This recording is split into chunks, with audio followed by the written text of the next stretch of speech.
కృపామయ TV వీక్షకులందరికీ క్రీస్తు వారి పేరిట శుభాలు వందనాలు తెలియజేస్తున్నానండి. దేవుడు తనకు నచ్చిన వారితో, ఆయన ఎన్నుకున్న వారితో, అంటే ప్రత్యేకపరచబడిన వ్యక్తులతో మాత్రమే ఒక నిబంధన చేయడం జరిగింది. నిబంధన అనగా ఒక అగ్రిమెంట్, ఒక డీల్, ఒక వడంబడిక, ఒక ఒప్పందము, ఒక అండర్స్టాండింగ్, మెమరాండమ్ ఆఫ్ అండర్స్టాండింగ్ అనమాట. ఒక వాగ్దానము అనేటువంటి అర్థాలు వస్తాయి. దీన్ని ఇంగ్లీష్లో కావెనెంట్ అని అంటారు. అయితే మొదటి నిబంధన మనకి ఆదాముతో చేయడం జరిగింది.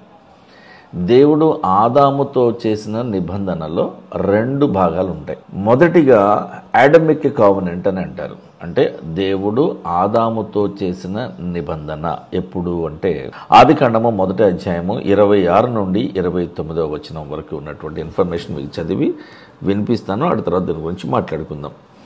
ఇక్కడ ది ఎడనిక్ కావెనెంట్ అని అంటారు. అంటే ఇన్నోసెన్స్ అండి. దేవుడు ఆదామును చేసినప్పుడు అతనిలో ఒక తెలియనితనము, ఒక అమాయకత్వం ఉన్నది. అయితే ఆదాము మోసపరచబడడానికి వీలు లేదు కాబట్టి అపవాది అవ్వమును ఎంచుకున్నాడు. సులభముగా మోసపరచబడగలిగినది ఎవరు అని వాడు బేరీజు వేసుకున్నాడు. మాస్టర్ పీస్ అయినటువంటి ఆదామును మోసం చేయలేడని తెలుసుకుని అప్పుడు అతని భార్యగా ఉన్నటువంటి హవ్వమును మోసం చేసి హవ్వమ్మ ద్వారా ఆదాము కూడా ఆ పండు తినేలాగా చేసి వారిద్దరినీ పాపంలో పడేసి వాడి యొక్క ప్రణాళిక, వాడి యొక్క ఆలోచన అలా ఉంటుందండి. ఆదికాండము 1వ అధ్యాయం 26 నుంచి 29 వరకు ఇలా ఉన్నది. దేవుడు అంటున్నాడు కదా, మన స్వరూపమందు మన పోలిక చొప్పున నరులను చేయుదము. మన అనే మాట ఎంతో అందమైన మాట అండి. మన అంటే కలిసి ఉండడము.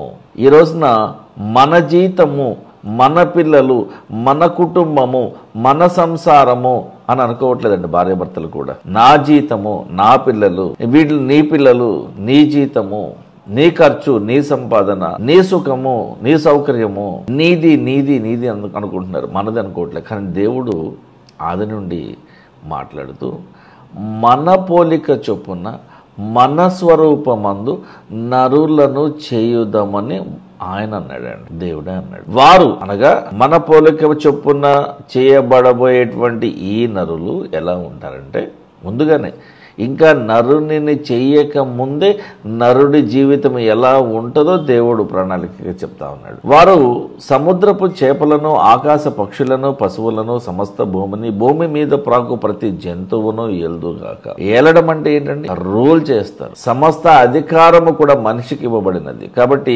ప్రతి జంతువును ఏలుదురుగాక అని పలికెను. దేవుడు తన స్వరూపమందు నరుని సృష్టించాడు. దేవుని స్వరూపమందు అతను సృష్టించాడు. స్త్రీనిగాను పురుషునిగాను వారిని సృష్టించాడు. దేవుడు వారిని ఇద్దరిని కూడా ఆశీర్వదించాడు.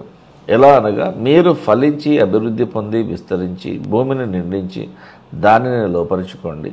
సముద్రపు చేపలను, ఆకాశ పక్షులను, భూమి మీద ప్రాకు ప్రతి జీవిని ఎలండి అని దేవుడు వారితో చెప్పెను. దేవుడు ఇంకా మాట్లాడుతూ, ఇదిగో భూమి మీద ఉన్న విత్తనములిచ్చు ప్రతి చెట్టును, విత్తనములిచ్చు వృక్ష ఫలము గల ప్రతి వృక్షమును మీకు ఇచ్చి ఉన్నాను, అవి మీకు ఆహారమగును అని కూడా అన్నాడు. అంటే ఆహార విషయమై కూడా ఎన్ని జాగ్రత్తలు తీసుకోవాలో, ఏది తినాలో ఏది తినకూడదో కూడా దేవుడు చెప్పేశాడు. It means God, the creator of this world, wanted and expected every man to be or to remain a vegetarian. Vegetarian is obviously healthier than non-vegetarian. అయితే దానిలో ప్రోటీన్స్ త్వరగా వస్తాయండి, దానిలో సో అండ్ సో లాభాలు ఉన్నాయండి, బెనిఫిట్స్ ఉన్నాయని ఈరోజు చెప్తూ ఉన్నారు. కరెక్ట్ కాదని ఇట్లా. కానీ మొక్కలు అరిగినంత ఈజీగా మొక్కలు అరగవు. అడగండి, మీరు ఒక డాక్టర్ని అడగండి, ఒక డైటిషియన్స్ ఉంటారు కదా, వాళ్ళని అడగండి, చెప్తారు. దేవుడు ఆదాముతో నిబంధన చేస్తూ, ఇదిగో ఇది మీకు ఆహారము, ఇవిగో జంతువులు, ఇవిగో పక్షులు, ఇదిగో ప్రకృతి, దీని మీద మీకు అధికారం ఇచ్చి ఉన్నాను. అయితే మీరు దీనిలో ఏమీ మార్చలేరు, కానీ ఈ జీవులన్నిటినీ కూడా మీరు సాధువులుగా చేసుకోవచ్చు. ఈ రోజున మీరు సర్కస్లలో చూడండి, పెద్ద పెద్ద ఏనుగులను వారి మాట వినేలాగా చేసుకుంటున్నారు. So we are able to tame the wild animals. సింహాలతో స్నేహం చేసేవారు ఉన్నారు. వాటితో పాటు నివసించేటువంటి ఆఫ్రికన్స్ ఈ రోజున ఉన్నారు. కేరళలో చూడండి, ఎన్నో ఏనుగులు ఉంటాయి. సరే, కొన్ని అగ్రెసివ్గా బిహేవ్ చేస్తే మరి వాటిని విసిగించినప్పుడు, వాటికి ఫ్రీడమ్ ఇవ్వనప్పుడు అవి కూడా తిరగబడతాయి. అంటే మనిషికి దేవుడు ఇంతటి అధికారం ఇచ్చాడు. ఆ జంతువులతో పోల్చుకుంటే మనం చాలా సైజులో తక్కువ, బలంలో తక్కువ, అన్నిట్లో తక్కువే. కానీ మనకి వాటి మీద అధికారం ఇవ్వబడింది. జంతువులకు పొడుగైన నాలుకలు ఉంటాయి. జిరాఫీ చూడండి, 21 అంగుళాల నాలుక ఉంటుంది, కానీ మాట్లాడలేదు. బర్రెకు ఇంతలా నాలుక ఉంటుంది, మాట్లాడలేదు. బంటకు పెద్ద నాలుక ఉంటుంది, ఉపయోగం లేదు, మాట్లాడలేవు. ఎందుకంటే దేవుడు వాటికి యాక్సెస్ ఇవ్వాల మాట్లాడడానికి. మనిషికి మాత్రమే, మనిషికి ఉన్న 6 అంగుళాల నాలుకకు మాత్రమే దేవుడు యాక్సెస్ ఇచ్చినాడు మాట్లాడడానికి. ఆవులు మాట్లాడవు, బర్రెలు మాట్లాడవు, గాడిదలు మాట్లాడవు. కానీ వాటిని కూడా పూజించేటువంటి సంస్కృతి మన దేశంలో ఉన్నది. అంటే వీళ్ళందరూ మిస్గైడ్ చేయబడినారు, తప్పు ద్రోవలోకి నడిపించబడినారు. వీళ్ళందరూ కూడా అంధకారంలో బ్రతుకుతున్నారు, ఆత్మీయ అంధకారంలో బ్రతుకుతున్నారు. దేవుడు ఆదాముతో ఒక నిబంధన చేస్తూ, ఇదిగో ఆదాము, ఇది నీకు ఇవ్వబడిన అధికారము అని చక్కగా చెప్పాడు. ఇది నీకు ఆహారము అది కూడా చెప్పాడు. కాబట్టి ఇక్కడ అడమిక్ కావనెంట్ లో ఉన్న మొదటి పార్ట్లో అడమిక్ కావనెంట్ అంటారు. అంటే ఆదాము ఇంకను ఏదైనా వనములోనే ఉన్నప్పుడు, అతను ఇంకా పాపములో పడక ముందు, పాపము చేయక ముందు, ఆత్మీయ మరణమునకు లోను కాకముందు దేవుడు ఆదాముతో చేసిన నిబంధన మొట్టమొదటి భాగము. ఈ భాగములో దేవుడు ఆదాముకి ఇచ్చినటువంటి అధికారము, అతను తినవలసిన ఆహారము, ఈ 2 విషయాల గురించి మాట్లాడాడు. ఇక రెండవ భాగంలో మనం చూడగలిగితే ఇది కృపకు సంబంధించినటువంటిది. ఆదికాండము 2వ అధ్యాయము 16-17 వచనాలలో ఇలా ఉన్నది. దేవుడైన యెహోవా, ఈ ఏదైనా తోటలో ఉన్న ప్రతి వృక్ష ఫలములను నీవు నిరభ్యంతరముగా తినవచ్చును, no objection to it anything. అయితే మంచి చెడ్డల తెలివినిచ్చు వృక్ష ఫలములను తినకూడదు. ఇది టెస్ట్ ఆఫ్ ఒబీడియన్స్ అండి, టెస్ట్ ఆఫ్ ఫెయిత్ అండి. ఇది అసలు దేవుడు ఆ చెట్టే పెట్టకుండా ఉంటే బాగుండేది కదా. అలా కాదు, మీరు అలా అర్థం చేసుకోకూడదు. ఇది చాలా ఇంపార్టెంట్ కాన్సెప్ట్ ఇది. కాబట్టి ఇక్కడ మంచి చెడ్డల తెలివినిచ్చు వృక్ష ఫలములను తినకూడదు, వాటిని నువ్వు తిను దినమున, ఏ రోజైతే తింటావో, పొరపాటున తింటే చేస్తావన్నాడు అని నరునికి ఆజ్ఞ ఇవ్వడం జరిగింది. ఒక హెచ్చరికను జారీ చేయడం జరిగింది. అంటే ఇక్కడ ఆత్మీయ మరణమును గురించిన హెచ్చరిక మనం చూడొచ్చు. శారీరకముగా అవ్వను ఆదామును ఆ పండు తిన్న తరువాత దేవుడు వాళ్ళని చంపలేదు, వార్నింగ్ ఇచ్చి వదిలేశాడు. అంటే అర్థం ఏంటి? దేవుని యొక్క దయ, ఆయన యొక్క జాలి, ఆయన యొక్క కరుణ, ఆయన యొక్క కృప మనం ఇక్కడ చూడొచ్చు. హవ్వమ్మ పాపము చేసింది, ఆదాము కూడా పాపంలో పడిపోయాడు. వారిద్దరిని చంపక నువ్వు చేసిన తప్పుకు నువ్వు శిక్ష ఉంటుంది అని, ఈ నేల శపించబడింది ఆదాము అని, నీ గర్భఫలమును నేను ఆశీర్వదిస్తాను, కానీ నీ ప్రసవ వేద నేను హెచ్చిస్తాను అని దేవుడు స్త్రీకి కూడా శిక్ష పెట్టడం జరిగింది. వీరిద్దరూ పాపంలో పడిపోవడానికి కారణమైనటువంటి ఆ సర్పాన్ని కూడా శపించడం జరిగింది. ఇక పైన నువ్వు కాళ్ళు చేతులతో నడవు, కింద 2 కాళ్ళు అంటే తొండకి ఎలా ఉంటే అలాగా ఉండవు, నువ్వు పొట్ట మీద పాకుతావని సర్ప జాతిని కూడా దేవుడు శపించాడు. మరి ఈ సర్పములోకి దూరి దాని ద్వారా మాట్లాడిన ఒక శరీరం లేని, ఒక నెగటివ్ స్పిరిట్ అయినటువంటి అపవాది శరీరం లేనివాడే ఉన్నాడు. కాబట్టి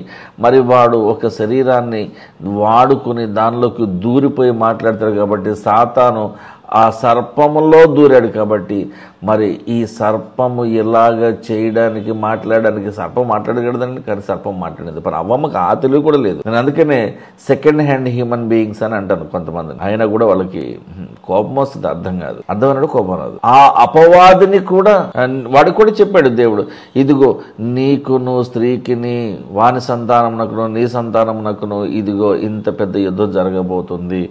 నా పిల్లల్ని నువ్వు ఇలాగ చేస్తావు కదా, నా పిల్లల్ని నాకు కాకుండా చేస్తావు కదా, నిన్ను నా పిల్లలతో తొక్కిస్తానని చెప్పేసి అని యేసు ప్రభు వచ్చి ఆ సాతాను తల తొక్కిసిరండి. విజయోత్సాహముతో బాహాటముగా బయటకు పట్టి తెచ్చి అందరి ఎదుట వేడుకకు కనపరిచాను అని పౌలు గారు రాస్తాడు. నీవు చేసిన పాపాలనే డాక్యుమెంట్స్ అన్ని కూడా యేసు ప్రభు వారు ఆయన చేతులకు మేకుల్లో కుట్టించుకున్నాడండి. నువ్వు చేసిన ప్రతి పాపానికి ఆయన ముందుగానే చెల్లించారండి ఆయన. అందుకనే మీరు మీ సొత్తు కారు విలువ పెట్టి కొనబడిన వారు అని పౌలు గారు రాస్తాడు. దేవుడు ఆదాముతో చేసిన నిబంధనలో 2 పాటలు ఉన్నాయి. ఒకటి, ఇదిగో ఆదాము నీకు అధికారం ఇస్తున్నాను, ఈ ఆహారం ఇస్తున్నాను అన్నాడు. అది తర్వాత, ఆదాము నువ్వు తప్పు చేసావు కానీ నేను చంపను, నువ్వు నా సొంత కొడుకువి, నేను చంపను, కానీ ఈ సమస్యకి పరిష్కారాన్ని నేను చూపిస్తాను అని యేసు ప్రభు వారి గురించిన ప్రస్తావన ఆది కాండంలోనే ఉందండి. దేవుడు, ప్రేమగల దేవుడు మనుషుల కొరకు ఒక ప్రణాళికను సిద్ధం చేస్తారండి. ప్రతి ఒక్కరి జీవితమును గురించినటువంటి ప్రణాళిక దేవుని దగ్గర ఉంటుంది. ఆయన మనల్ని చూస్తూనే ఉంటాడు, మన జీవితాలను పరిశీలనగా చూస్తూనే ఉంటాడు. ఈ విశ్వాసి ఎలాంటి వాడు, ఈ విశ్వాసురాలు ఎలాంటిది, వీరి హృదయము నాకు దగ్గరగా ఉన్నదా లేదా, వీరు పెదవులతో నన్ను ఆరాధిస్తున్నారు కానీ వీరి హృదయం చాలా దూరంగా ఉంది అని యెషయా గారు రాస్తారు. అంటే యెషయా గారి ద్వారా దేవుడు మనుషులతో మాట్లాడుతున్నాడు అనమాట. వీరి హృదయం నాకు దూరంగా ఉన్నది. మనము దేవుని దగ్గరకు వెళ్ళవలసిన వారమై ఉన్నాం. ఈ రోజున దేవుని తోడు లేక ఎన్నో క్రైస్తవ కుటుంబాలలో నెమ్మది లేదు, సమాధానం లేదు, వారి పిల్లలు మాట వినడం లేదు, అగ్రెసివ్ గా బిహేవ్ చేస్తున్నారు. ప్రేమ వివాహాలతో అన్యులను, అన్య స్త్రీలను, అన్య పురుషులను పెళ్లి చేసుకుని క్రైస్తవ కుటుంబాలను, క్రైస్తవ విశ్వాసాలను దెబ్బతీస్తున్నారు. ఎందుకు ఇదంతా అంటే క్రిస్టియన్ ఫ్యామిలీనే, కానీ అమ్మ కానీ నాన్న కానీ ఎవరైనా ఒక్కరు మాత్రమే అందులో విశ్వాసానికి సంబంధించిన వారు, మిగతా వారు కాదు.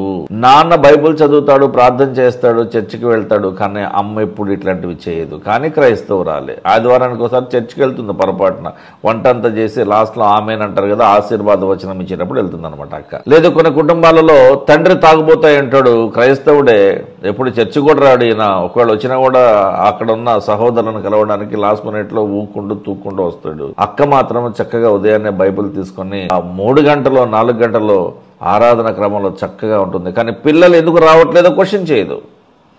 అంటే నా వరకు నేను భక్తిపరంగా ఉంటే, నేను భక్తురాలుగా ఉంటే, నేను విశ్వాసురాలుగా ఉంటే చాలు, నా కుటుంబాన్ని దేవుడు రక్షిస్తాడని ఆమె అనుకుంటుంది. ఇది ఒక అపోహ మాత్రమే, క్రైస్తవులలో ఉంటున్న ఒక పెద్ద అపోహ ఇది. నాకు ఆకలైతే నేను తింటా, నీకు ఆకలైతే నువ్వు తింటావు. నీ విశ్వాస పరిమాణము చొప్పున నీకు ఆశీర్వాదము, నా అవిశ్వాస పరిమాణము చొప్పున నాకు శిక్ష.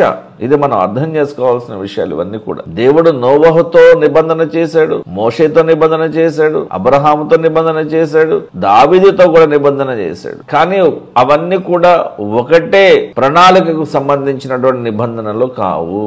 దేవుడు మారడు, కానీ దేవుడు మార్పులు చేస్తాడు. దేవుడు అప్డేట్ అవుతూ ఉంటాడు అనుకోవద్దు, ఆయన ఎప్పుడు అప్డేషన్ లోనే ఉంటాడు. మనల్ని అప్డేట్ చేస్తూ ఉంటాడు. ఆయన ఫోన్ కొన్నప్పుడు ఫోన్ నీ జీవితాన్ని అప్డేట్ చేయదు, కానీ నువ్వు బతుకున్నంత కాలము నీకు అప్పుడప్పుడు వస్తుంటది మెసేజ్, ఇదిగో కొత్త వర్షన్ ఉంది, అప్డేట్ చేయమంటారా, వైఫై కనెక్షన్ ఉందా అని అడుగుతుంది. ఎన్నాళ్ళు?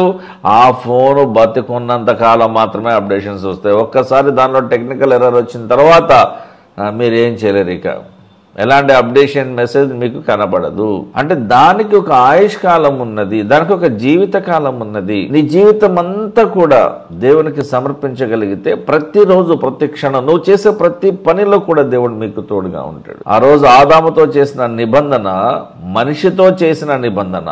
మనం కూడా మనుషులమే, మనము కూడా ఆదాము కుమారులము, కుమార్తెలమే. మనల్ని కూడా దేవుడు చూస్తున్నాడు, మనతో కూడా పర్సనల్గా, వ్యక్తిగతంగా ఒక నిబంధన చేయాలనుకుంటున్నాడు. నువ్వు నాతో ఉంటావా, నాతో వస్తావా, నాతో ప్రయాణం చేస్తావా, హనోకు వలె నాతో నడుస్తావా? హనోకు దేవునితో నడిచిన తర్వాత కొనిపోబడెను. నడుస్తూ ఉన్నప్పుడు కాదండి. అంటే దేవుని యొక్క ఆజ్ఞలను తూచే తప్పకుండా శిరసావహించినటువంటి హనోకు. అది మనం ఆయన గురించి నేర్చుకోవాల్సింది. చిన్న ప్రార్థన కొరకే తలలు ఉంచుదాం. పరలోకమందున్న మా తండ్రి, మా ప్రార్థన ఆలకించండి ప్రభా. మా అందరి జీవితాల ఏడలని ఒక ప్రణాళికను కలిగి ఉన్నావు ప్రభా. నీ యొక్క ఉద్దేశాలు గొప్పవైనావు ప్రభా. నీ ప్రేమ, నీ అభిమానము, నీవు ఇచ్చేటువంటి ఆశీర్వాదము, నీవు మాకు ఇచ్చేటువంటి నెమ్మది, నీవు మాకు ఇచ్చేటువంటి సమాధానము, గొప్ప బహుమతులనే ప్రభువా. ఇవన్నీ మేము పొందుకోవాలంటే నీకు లోబడి ఉండాలి, నీ ఆజ్ఞలను పాటించాలి, నీ హెచ్చరికలను మేము శిరసావహించాలి ప్రభువా. ప్రతి విషయంలో దేవ మా అందరికీ మీరే తోడుగా ఉండి మమ్మల్ని ముందుకు నడిపించమని యేసుక్రీస్తు వారి పరిశుద్ధ నామంలో ప్రార్థిస్తున్నాం తండ్రి, ఆమేన్. Thank you. మా వీడియోస్ మీకు నచ్చుతున్నట్లయితే లైక్ చేయండి, కమెంట్ చేయండి, షేర్ చేయండి. వీలైనంత మందితో ఈ వీడియోస్ని మీరు షేర్ చేయండి. దేవుని యొక్క ప్రేమకు మీరు బద్దులు కావాలని, అర్హులు కావాలని, ఆయన ఇచ్చేటువంటి ఆశీర్వాదానికి మీరందరూ కూడా అర్హత పొందిన వారై ఉండాలని ఆశపడుతూ ఉన్నాం. Thank you.